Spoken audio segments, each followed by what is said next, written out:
Hi everyone, my name's Pika and here I have Nicola McDougall, who is the chairperson of PIPA.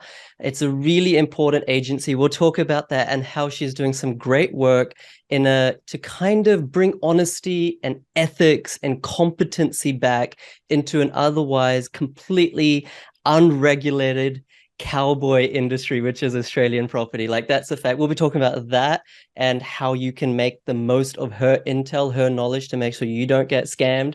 We'll also be talking about the role of the female investor. She's actually written two books, The Female Investor and Property Investing for Dummies. So we'll go into that and the psychology of male versus female investors and how we can improve both of them. So I'm really excited to have her. She's, genuine heavyweight, so to speak, of the property industry. So thank you so much, Nicola. Thanks for having me. I wish I knew we were on camera. I would have worn a nicer shirt. But anyway, I'm here looking like I always do. So you can't get much more natural than that. I'm the same. I'm the same. Maybe let's just start off with your work at PIPA. Like, maybe a lot of people don't even know what it stands for. What is PIPA and what's its goal? Yeah, PIPA it stands for the Property Investment Professionals of Australia. We were formed about 15 years ago because, as you mentioned, PK, there is no regulation in the property investment advice space.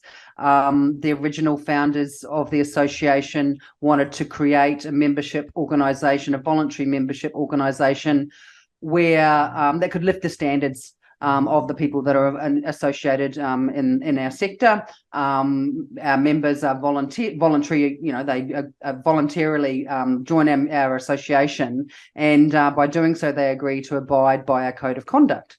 So by doing that, automatically, we are, improving the standards of people that are raising the bar of the people that are in the association or in the industry. On top of that, we created a PIPA accreditation program many years ago, which we've seen hundreds of students go through. And once they complete that program, they become what's called a qualified property investment advisor member of PIPA. So that is an additional training program where, and I need to sort of disclose that PIPA is not just for buyers agents and buyers advocates. It's actually for mortgage brokers, accountants, conveyancers, developers, even. It's anyone, educators, it's anybody who finds themselves in the position where they may be giving property investment advice. And what the original founders wanted to do, and what we continue to do, is to go, okay, well, say if you're a mortgage broker and you're sitting there and you end up giving advice to your clients just because it comes out organically, why don't you do our training program and make sure that the information that you're giving them is professional and tailored, and it's actually, you actually know what you're talking about. So that's what why we exist, and we also were established to try to secure some regulation in the property investment advice space. As you've mentioned, we haven't been successful. Do we think we're ever going to be successful? Look, on a good day, I'd say yes, but generally speaking, after 15 years, unfortunately, I think it's definitely in the too hard basket. So what do we do instead of just throwing up our hands in defeat? Let's grow the brand of PIPA. Let's grow PIPA membership. Let's grow the number of people who can call themselves qualified property investment advisors, and therefore, in lieu of regulation, we can create that self-regulation for the sector. Yeah, because I mean, this is so needed, and people who are like kind of half onto it, half clued up, they see the property industry for what it's worth. Even I often get emails saying, what qualifications do you have? What makes you think you can educate people either on YouTube or to your clients? And even sometimes I feel a bit guilty because I'm like, okay, I have, bachelor degrees, economics, finance. I used to be an investment banker. I'm a real estate license holder. I'm a PIPA member. There's nothing I can sort of say, yep, I'm qualified, because there is no qualification I can do. If there was, I'd do it, but there isn't. No, that's right. And that's why with the QPIA, we are actually hopeful, because it is a training program. It's not a qualification. We are actually hopeful of actually getting that turned into like a certificate 4 level qualification. It's actually one of our priorities this year, and even starting to work with a registered training organisation. So then it would actually be a bona fide qualification, right? However, in lieu of that, before that happens, it's so wonderful that we literally have had hundreds of people who because there isn't a lot of education options out there for people that are operating on the buying side of the transaction. But isn't it wonderful that after all these years, and certainly the last few years, we've seen a massive uptick in the number of people who are going, you know what, I'm actually going to take responsibility for my education and training, and I'm going to, put myself through. And we're not talking about someone like you, PK, who actually has, you do have qualifications and you have tertiary qualifications, but unfortunately, there is a cohort of people out there who don't have, aren't even licensed. They don't have any additional specialist training. And on top of that, there's some of them, unfortunately, that are calling themselves buyers advocates who haven't even bought their own property, let alone anybody else's.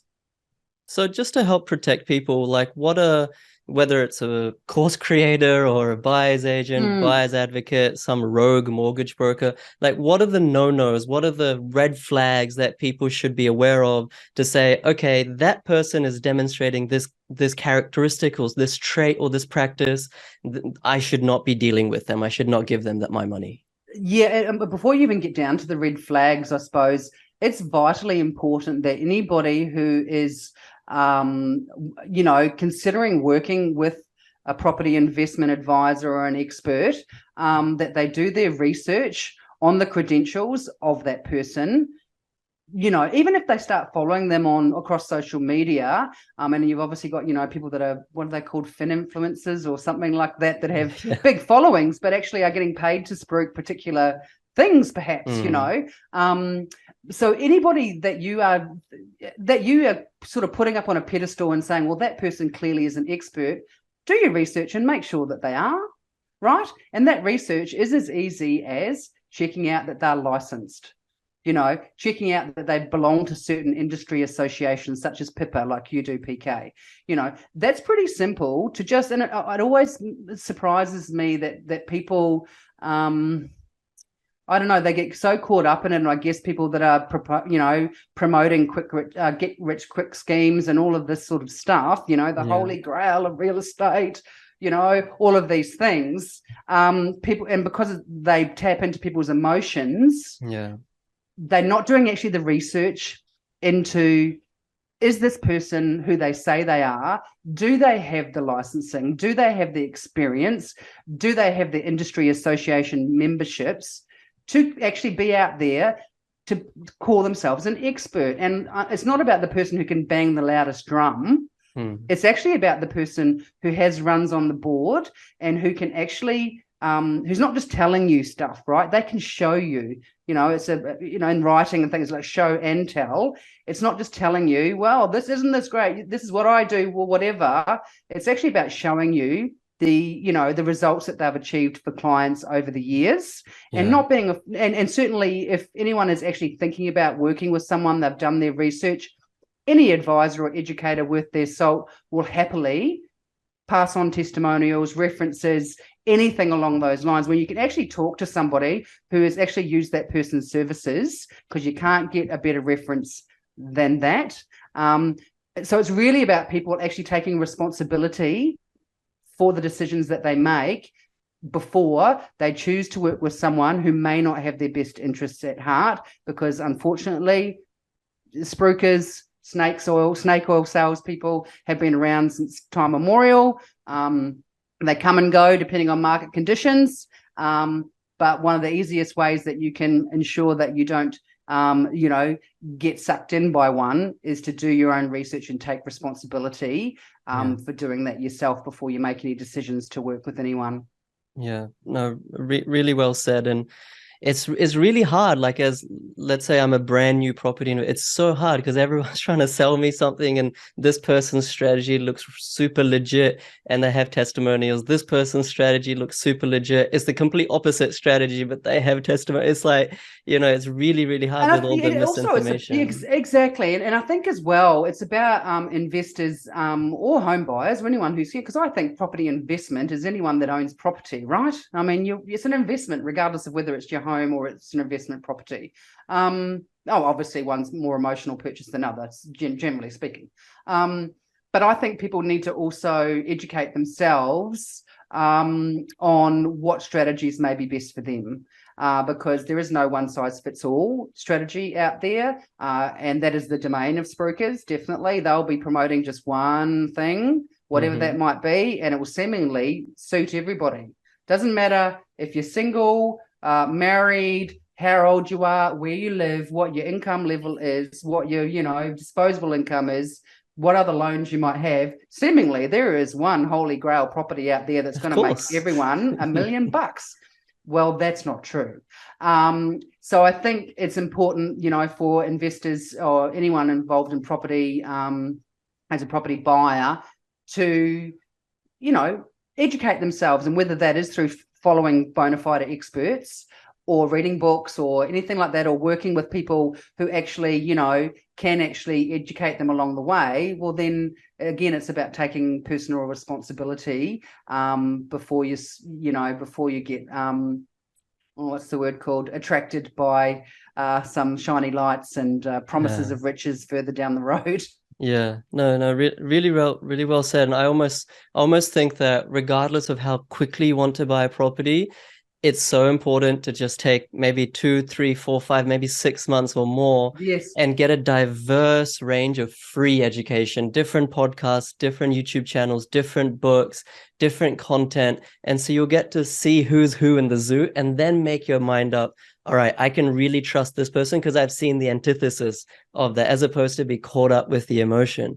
And just on that topic, then, let's let's talk about female investors versus male investors. And I'm not trying to go down the path of like feminism or the opposite or anything like that. But I noticed that my audience here on YouTube and on Facebook group, like I was saying before, Nicola, we hit record, is like 70-75% male. And I was concerned. I was like, am I doing something wrong?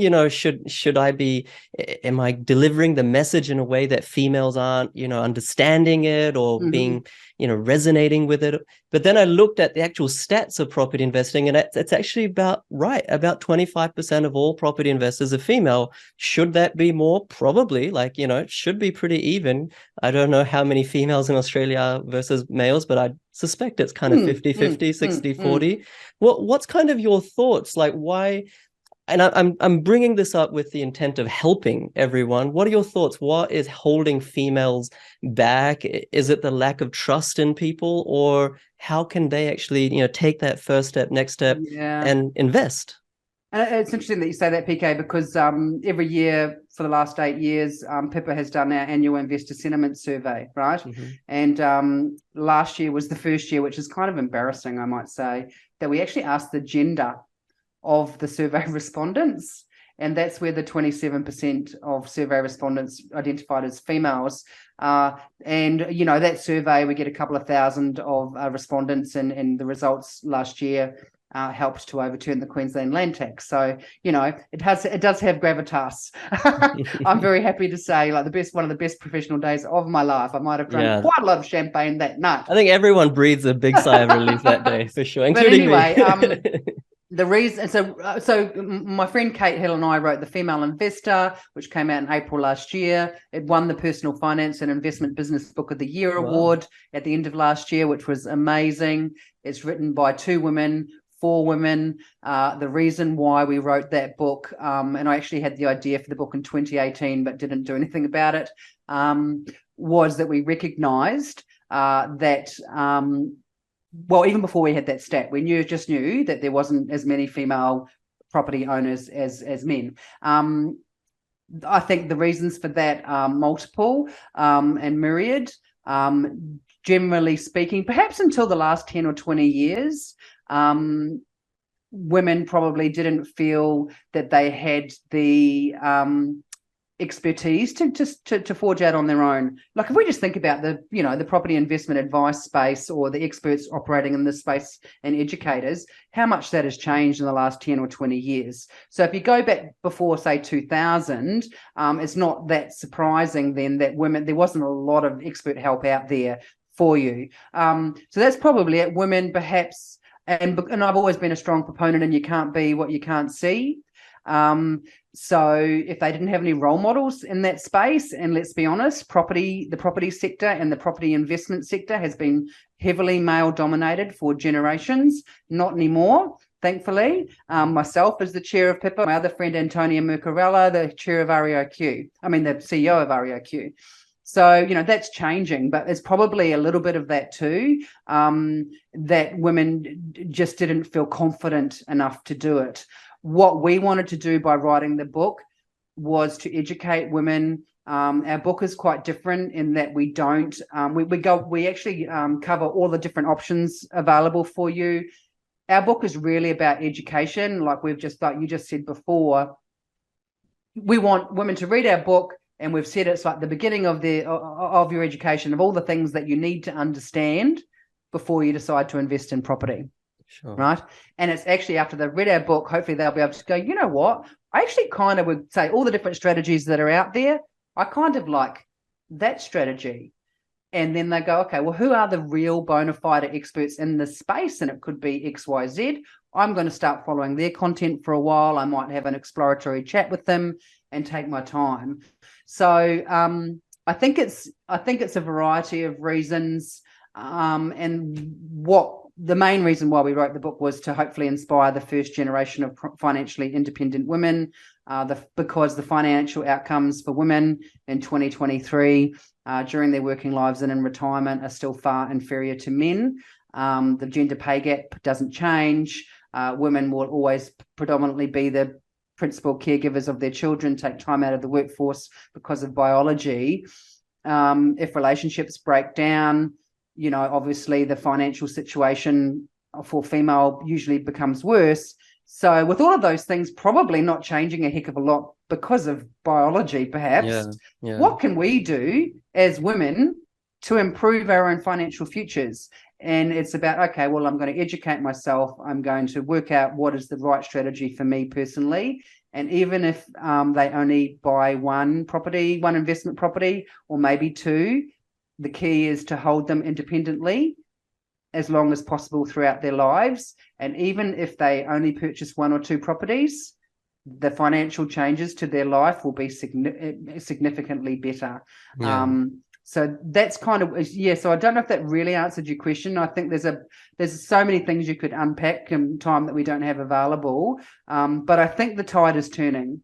It's definitely turning. Women are taking charge, and younger women, especially in their 20s and early 30s, are recognizing that they need to forge their own financial path, and real estate property investment is a low risk way of doing that. Yeah, exactly. I sort of find, at least with my limited sample size of people who I work with, the women that I help, they're almost, and this is a generalization, but they're almost more driven or more focused than their male counterparts. Like they've just had children. Maybe there's an infant or a newborn, running around. They've sort of realized that, oh, hey, I need to take care of not just me, but now my kids. And maybe, I'm once again not generalizing, the husband or the partner is not so much into finance, into financial independence, into security. And so they're like really taking it on themselves. So I've had so many Zoom calls where the mother is like, got the kid on her lap, and she's like trying to understand. And like, that's really commendable. Like if someone is, let's say, breastfeeding, and not, once again, not to kind of generalize, but it's breastfeeding and, is working a job and investing in property, like that requires a serious amount of effort. And I think they just need to see, more and more women need to see these other people doing it, so they can be like, I know my life is not that easy, but I too can do it, and I need to do it. Otherwise, my baby is not going to be able to afford a house in Sydney, that's for sure, in 10 years or 20 exactly. years. And it's unfortunately quite common, and probably quite good in a way, that people have different risk profiles in relationships. So someone can be, quite conservative, and another person can be, quite a risk taker. And you want to obviously be somewhere in the middle, but you want to be able to meet in the middle. And unfortunately, I've heard of plenty of instances where they've done nothing because they can't agree, or someone wants to do lots and the other person doesn't want to do anything. You make a good point, PK, because women have been the CFOs of the household for a very long time, and another role that they play. And I guess now they are also going, okay, well, how do I improve my family's financial future? But also if they're already in a partnership or a marriage, how do I potentially, keep the finances going so that the family as a whole can be wealthier. What I would really like to see, though, obviously, is that women forge out on their own before they have partnered up. So they may have one property or maybe two properties prior to meeting their significant other. And vitally important that they get, financial advice and ensure that if they are going into a relationship, that they can protect those assets that they have prior to the relationship, as men should do as well. Like this, what I would really like is I think I've got a chapter in the book, this utopian vision of two people meeting, early-ish in their lives, in their 30s. They've already both got properties. They've both got properties, and you're like, okay, well, let's do maybe they do a financial binding agreement or whatever. You got your investment properties over there. We'll join forces and we'll do something together, right? And then maybe they do a couple of things together, all the while still having their other properties out here. And then maybe after 15 years, the relationship's run its course. They may have had children. They may not have. They may have only have one asset together. And they go, okay, they work out, okay, well, let's just go 50-50. We'll split that. I'm going to go back shift in that house. I'm going to go back in that one. Or you're going to buy me out, whatever the scenario is. But it's just so much better for everybody if you actually got financial independence from each other. It's to some degree. Otherwise, we always hear about it. And if you're in a certain age bracket like I am, you have these horrific protracted divorces and financial settlements that end up in family court or at mediation, and any potential financial benefits have gone through legal fees. So I think it's just about financial equilibrium, which we've never had. We've never had a financially independent. We've never had financially independent women, right? So I often say this in interviews. It's a lofty utopian goal, but how amazing would it be? If I was helping to inspire a generation, of younger women who will be financially independent throughout their lives, because we've never had that. Well, I mean, they definitely need more and more good role models, faces like yourselves out there to kind of inspire and educate, lead from the front. And you wrote the other book as well, The Female Investor and then Property Investing for Dummies. How's that different, or who's that catered towards? Yeah, I know. So Wiley owns the Dummies brands of books, has for decades. And so Wiley published The Female Investor for Kate and I as well.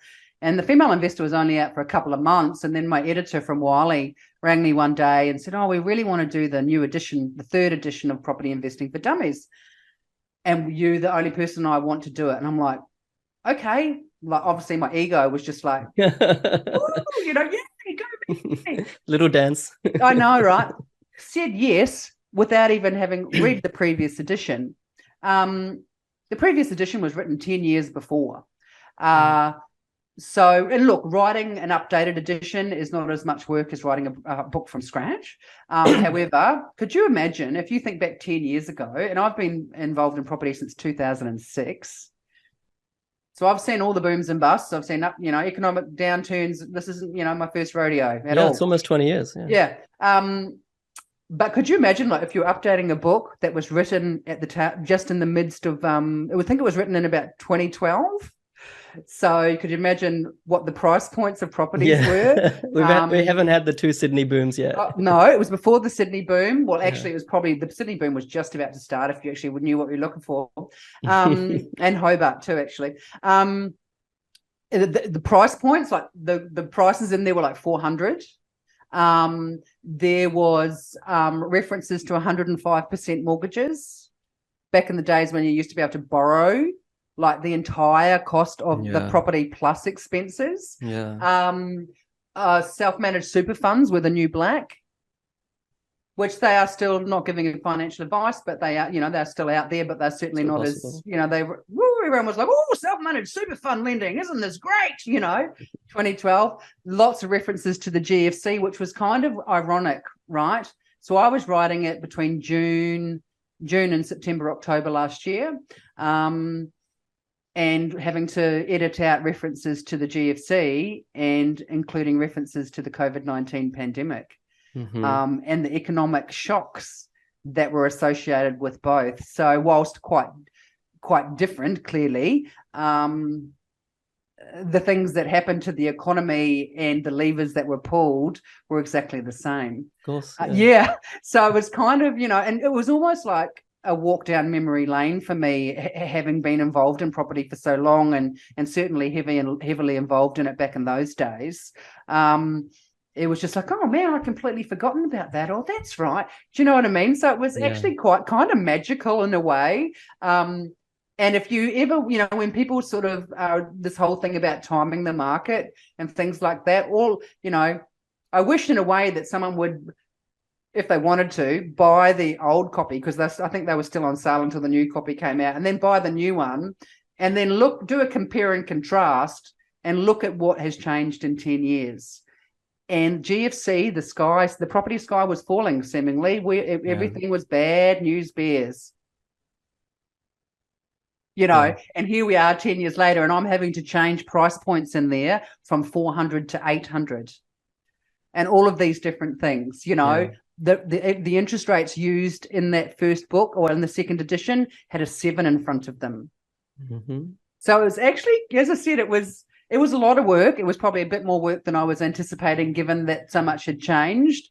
But in a way, it just re-energized me. And it was a wonderful refresher for me as well, to remind me of all of the things that I have seen before and experienced before. And obviously that provides another level of education, even for me, because real estate property is fluid, but often it's nothing's that new either. Yeah. I suppose for, like if you've been in the industry for almost 20 years, or even like I bought my first property in 2011. So not 20 years, but still quite a long time. You don't get freaked out about short-term matters, about short-term ups and downs. You don't make long-term decisions based on like a short-term emotion driven or triggered by a media article. Like I understand why people do that if they've not been around for a long time. But like you said, history kind of repeats itself, not in the exact way that it's happened before, but trends, patterns are, often just mirror what's happened previously. And then you can kind of just follow that. The only difference this time around is, I guess, is the rapid increase in interest rates that we've seen, which time will tell sooner rather than later. I think whether that was appropriate or not. Smarter people than me comment on that and certainly make those decisions, or are they? I'm not too sure, but I'm sure we'll know a little bit more by the end of this year. But the same, I bought my first property early 2007, and my interest rate at the time, and it was $350,000. I was earning $60,000 a year. So do those maths. That's nearly 6 times. I was petrified of that mortgage. But that property, and then I got an interest rate of 7.1%, and everyone was like going, "Oh my God, how great's that?" Then just before the GFC hit, we actually had some inflationary issues, and my interest rate went up to 9.6. And I had fixed half of it at the time. I mean, that was the first and last time I fixed, apart from when we got those stupid rates during COVID, and you'd be stupid if you didn't fix. So, you sit back and you recognize all of the things that have happened before. But at the moment, look, I have all the desire to add to my portfolio at the moment, but no ability to secure finance because of the assessment criteria and buffers and things. But geez, if I could, I really would be out there amongst it at the moment. I really would. Some really good buys I'm seeing. I know, man. So tempting. I just got to stop looking at real estate listing sites. I call it property porn. I kind of, I'm obviously in the right profession, in the right career, but there's nothing more frustrating than having the desire and the I guess the expertise and the intelligence to recognize opportunity, but unfortunately right at this moment not having the ability to do it because I already have a portfolio, So anyway, I'm probably a little off topic, but the new book is well, I said to Wiley, please don't wait another 10 years before we do another update because things change too quickly. Exactly. I was just going to say, like, I think books are great, like especially property books, but sometimes it's like a book that was a bestseller from 20 years ago and it's like amazing read, really inspiring, but how relevant is it for right now? That's kind of my beef with books, but yours are like completely relevant seems they're very new. And yes, but also Property Investing for Dummies, we don't have as many facts and figures in there as the previous edition, because I was mindful about not dating it. And the female investor, we have hardly any. I don't even know if we talk about property, like actual property prices, because we wanted to make sure that it had longevity, right, as like a piece of education that women and men look. At the end of the day, female investor is written with a female audience in mind. However, the property investment advice in there is not gender specific. Of course not. Clearly not.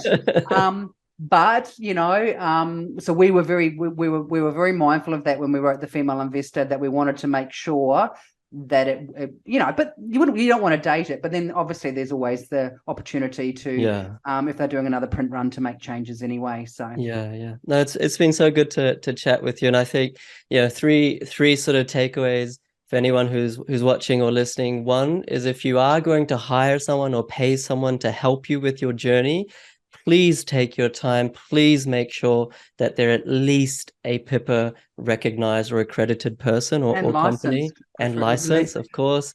Number one. Number two is, if you're a female, or even if you're not a female, go out and at least check out the female investor. Like, I know for myself, I'll probably buy it and send it to like my, just some friends who are females who have kind of been following me and just don't know if they want to take the step into property or not. Even my wife, you said CFO of the household. She is literally the CFO of our company too. So she runs the household, but she would love to understand property from a female's perspective. I know the facts and figures are gender non-specific. It applies to everyone, but there's just a language, a tone, a resonance that if it's written in such a way, it can, be more understandable. It certainly has a much more narrative style than most property investment books, because I have a master's in creative writing as well. So it actually is much more of a narrative style book than perhaps you would be thinking in that space.